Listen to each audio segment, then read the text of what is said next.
જય શ્રી કૃષ્ણ ફ્રેન્ડ, હું છું અસ્મિતાબેન મંગલપરા. મારા રસોડામાં તમારું સ્વાગત કરું છું. ચાલો આજે આપણે બનાવશું બીટનો હલવો.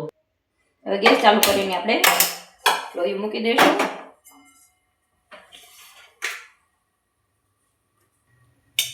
એમાં આપણે ઘી નાખશું.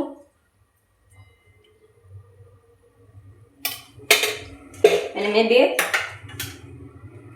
બીટ ખમણીને તૈયાર કરી લીધું છે. હવે આપણે ઘીમાં શેકી લેશું એને.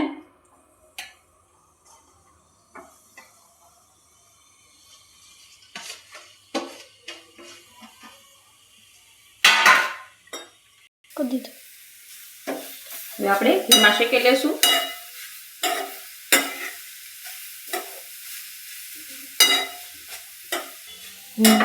જો તમારા બાળકો બીટ ન ખાતા હોય તો તમે આવી રીતે હલવો બનાવીને પણ તમે ખવડાવો. ચોક્કસ એને મજા આવશે ખાવાની. તો આપણે ધીમા ગેસે એને શેકી લેશું. સરસ શેકાઈ જાય ત્યાં ધીમા ગેસે જ આપણે શેકશું એને. ચેક કરી લેશું હવે આપણે શેકાઈ ગયું છે કે નહીં. હજી 5 મિનિટ લાગશે ત્યાંથી આપણે શેકાવા દેશું.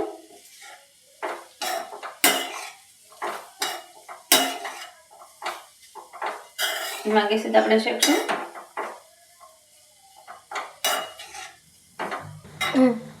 હવે આપણે ચેક કરી લઈશું. 5 મિનિટ થઈ ગઈ છે ફ્રેન્ડ.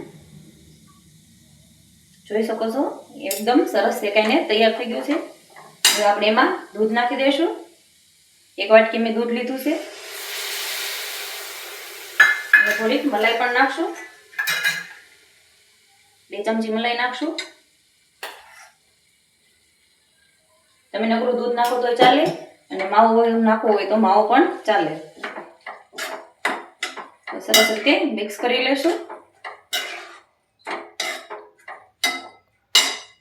અને ખાંડ નાખશું આપણે જરૂર પ્રમાણે. અને બધું મિક્સ કરી લેશું. ધીમા ગેસે આપણે એને શેકાવા દેશું.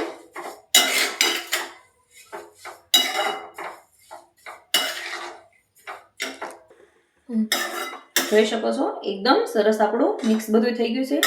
ચા બધું બળી જાય દૂધ ને એવું બધું તાવથી આપણે એકદમ હલાવ્યા જ રાખશું. અને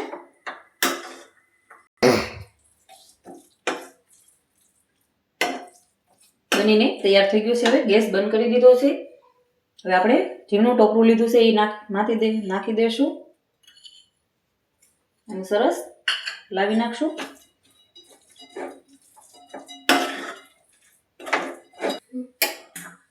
બંને તૈયાર થઈ ગયું છે. હવે આપણે એક બાઉલમાં કાઢી લઈશું.